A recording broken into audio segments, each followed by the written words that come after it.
There's a moment in the human experience that we all recognize, though few fully understand. It's that precise instant when the soul quietly whispers, "It's time to give up," where every fiber of our being seems to scream that we've reached the limit of our endurance. It's the moment when the student contemplates quitting their studies after failing for the third time, when the entrepreneur considers permanently closing their business, when the athlete thinks about hanging up their sneakers for good. It's when someone fighting addiction feels they'll never be free, or when a broken heart believes it will never love again. But here lies the most beautiful paradox of the human condition. The moment you most want to give up is precisely when you're closest to your greatest transformation. The ancient Greek philosophers had a profound understanding of this. They called it antinomy, the principle that things tend to transform into their opposite when they reach their extremes. The darkest night precedes the dawn, the harshest winter is followed by the most vibrant spring, and your deepest despair may be signaling the beginning of your most extraordinary rebirth. This isn't just empty poetry or unfounded optimism.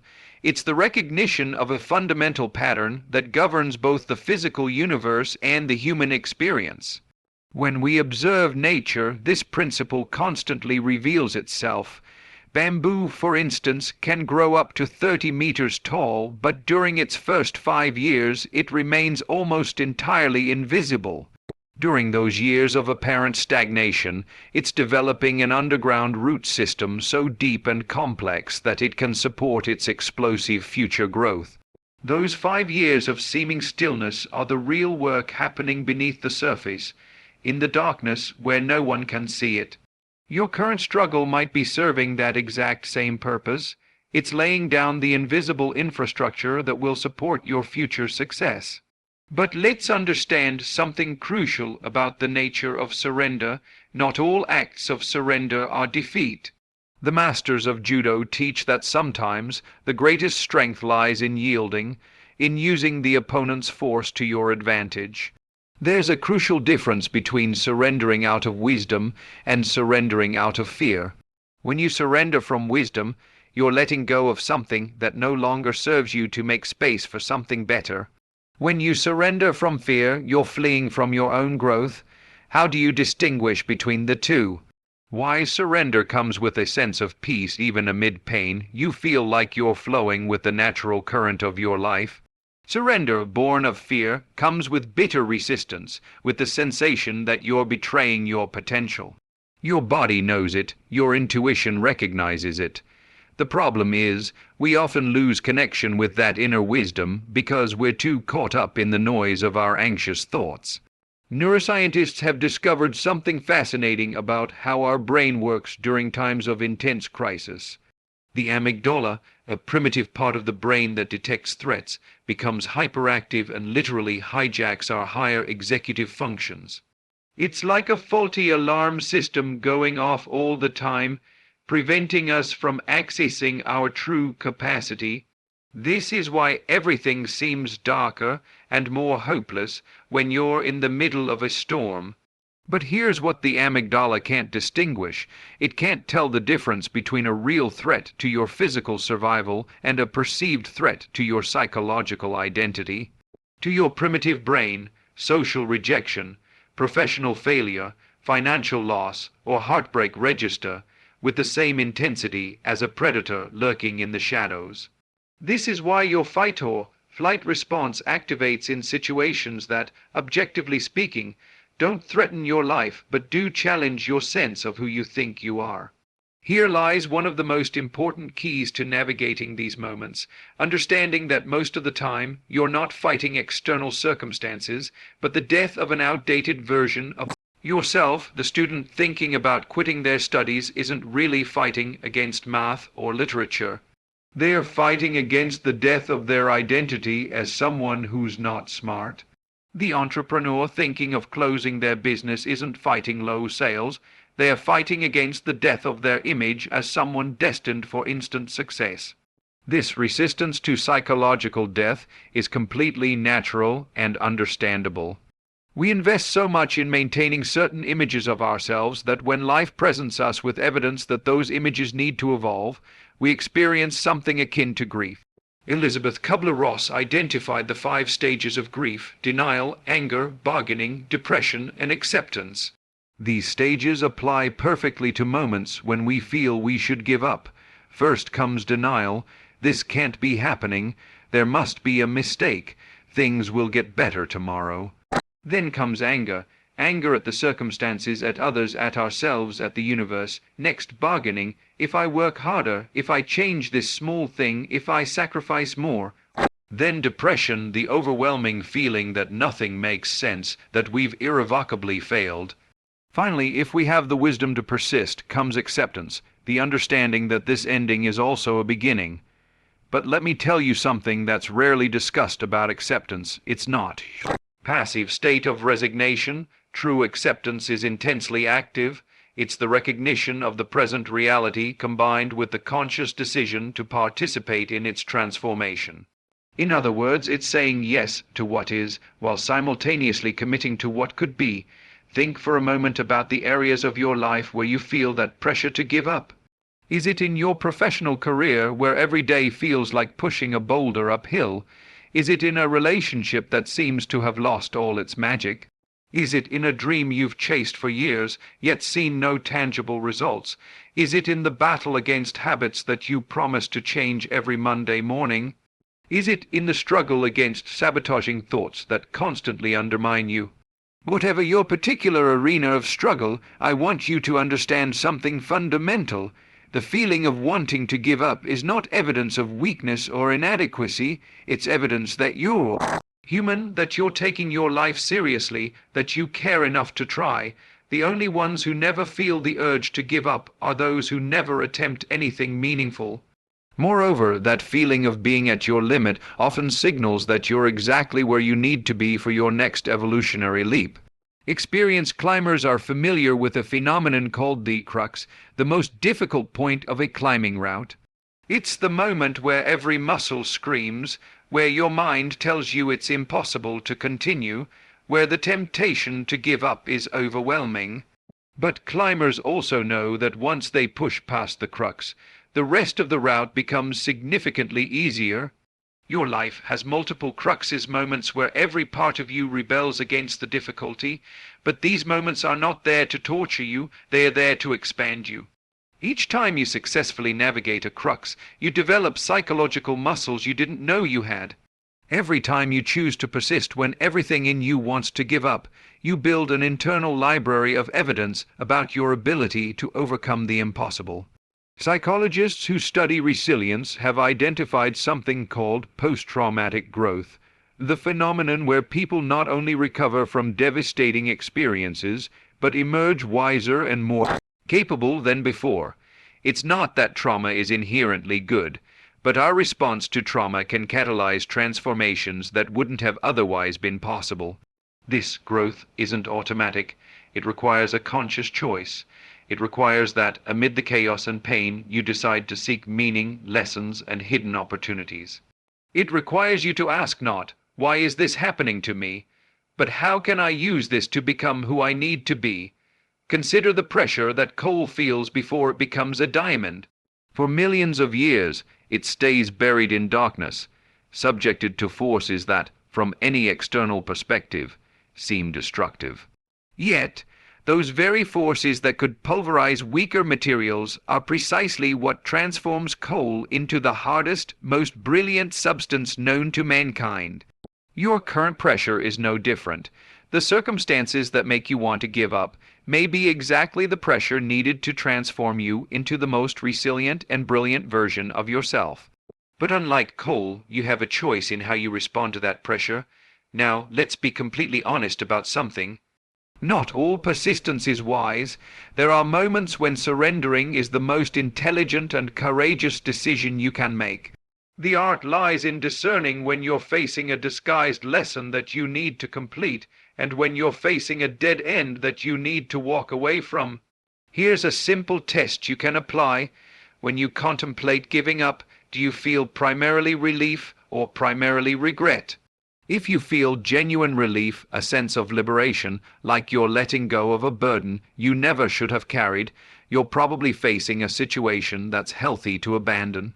But if you feel primarily regret, a sense that you're betraying something important within you, you're probably facing something you need to persist through. Your body is an extraordinarily sophisticated truth detector. It has been refined by millions of years of evolution to perceive subtleties that your conscious mind might miss. When you're considering an important decision, pay attention to the physical sensations that accompany each option. Does your chest expand or contract? Do you feel energized or exhausted? Is there a sense of flow or resistance? This doesn't mean you should blindly follow every physical impulse, but it does mean you should include your body's wisdom in your decision-making process. Your somatic intuition often knows things that your rational analysis has yet to process, but let's return to the heart of the matter. What do you do when you know you shouldn't give up but feel like you just can't go on? First, recognize that this feeling is temporary. Intense emotional states, by their very nature, cannot be sustained indefinitely. Your nervous system is designed to return to equilibrium. What you're feeling now, no matter how overwhelming, will pass. Second, reduce your time horizon. When you're overwhelmed, thinking about the next few months or years can feel impossible, but you can handle the next day. If the next day feels too much, you can handle the next few hours. If the next few hours feel impossible, you can handle the next few minutes. This strategy, known as chunking down, makes the unmanageable manageable by breaking it into smaller pieces. Third, connect with your deeper why. Simon Sinek popularized the idea that people who achieve extraordinary things operate from a clear sense of purpose. But your why doesn't have to be grand like changing the world. It can be as simple as wanting to set a good example for your children, or as personal as proving to that inner critical voice that it was wrong about you. When you connect deeply with why you're doing something, you can draw on that motivation in times of doubt. Fourth, seek support unapologetically. Human beings are inherently social creatures. We were designed to face challenges in community, not in isolation. Asking for help is not a sign of weakness, it's a sign of wisdom. The strongest people I know are also the ones who know when they need help and are not afraid to ask for it. There's no shame in it. It's a sign of strength and maturity to acknowledge that we all need support from others. Fifth, practice what the Buddhists call beginner's mind. When you've been struggling with something for a long time, it's easy to get trapped in thought patterns that limit your perspective. A beginner's mind allows you to approach your situation as if you're seeing it for the first time, free of the assumptions and limitations you've accumulated along the way. What possibilities might you be overlooking? What resources have you not considered? What alternative approaches might work? Sometimes the solution you need doesn't require you to abandon your goal, but to abandon your method of achieving it. Shifting your approach can open up new avenues that weren't previously visible. The key is to remain flexible and open-minded, allowing yourself to try new paths even when the old ones seem blocked. Sixth, recognize that true growth is rarely linear. We expect progress to look like a straight, upward line, but in reality, it's more like a spiral. It feels like you're walking in circles, returning to the same ground over and over again, but each time you're moving to a slightly higher level. What might appear as a setback could actually be a necessary period of integration before your next leap forward. Trust that every step, even the ones that feel like regressions, are moving you closer to the person you are meant to become. Finally, remember that your value as a person is not determined by your external achievements or the absence of them. You are valuable simply by existing, by being a unique expression of consciousness in this vast universe. Your struggles do not diminish your value. In fact, they confirm it, because only something truly valuable is worth fighting for. In this moment, as you process these words, your future is being written. Every thought you choose, every action you take, every decision about whether to persist or surrender, is literally shaping who you will become. You are not a passive victim of your circumstances. You are an active participant in your own transformation. The moments when you feel like giving up are the moments when your character is being forged. They are the trials that life presents to see if you truly want what you say you want. They are disguised opportunities to prove to yourself what you're really made of. The wise across all traditions have understood something that modern society has largely forgotten. There is a fundamental difference between suffering that destroys and suffering that builds. Destructive suffering arises from blind resistance to change, from desperately holding on to what can no longer be. Constructive suffering, on the other hand, arises from consciously participating in our own growth, even when it hurts. How do you transform your current suffering from destructive to constructive? First, give it meaning. Pain without purpose is torture. Pain with purpose is strength.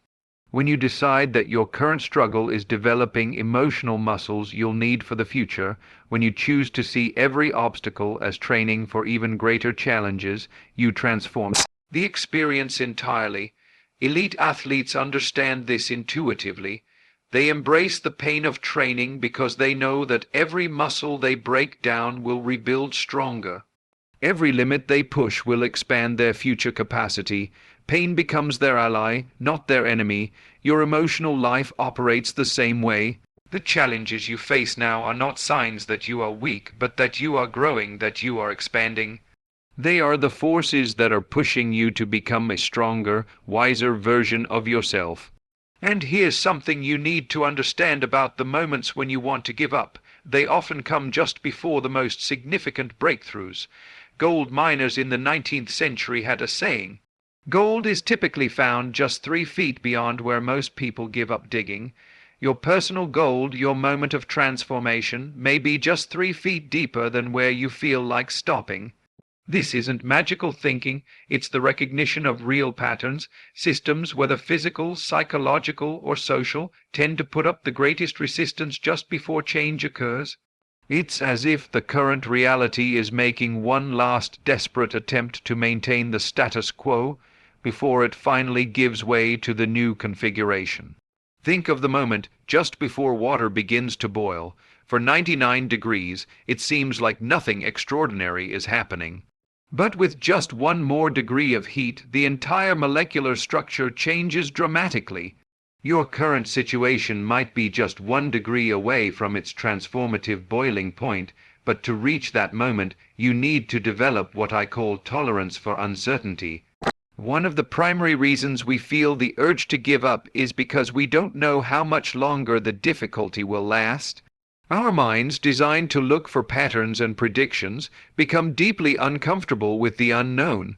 Yet, all genuine transformation requires a period of uncertainty, a liminal space between who you were and who you're becoming. Anthropologists refer to this as liminality, the threshold between two states of being. It's inherently uncomfortable because you don't belong fully to either side. But if you can accept this period of not knowing as sacred, you'll realize that it's in this space where the most extraordinary possibilities are forged. In mystical traditions, this space is referred to as the dark night of the soul. It's not a punishment, but a preparation. It's in the darkness where seeds germinate. It's in the silence where the most beautiful music is composed. It's in the uncertainty where the most extraordinary possibilities are created. Your story doesn't end here. This is not your last page. It might not even be the end of your current chapter. It's simply the moment where the protagonist of your story faces their greatest challenge before their greatest triumph. And that protagonist is you. Every great story has this moment. The hero has lost everything. It seems there is no hope. The villain appears to have one, but it is precisely at this moment of apparent defeat that the hero uncovers inner resources they didn't know they had. They discover strengths that only extreme adversity could reveal. You're in that moment right now, not as a victim, but as the hero of your own epic narrative.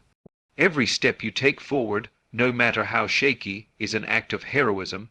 Every time you choose hope over despair, you're writing another line in a story that will inspire others who come after you. Take a deep breath, straighten your shoulders, and remember who you truly are beyond your temporary circumstances.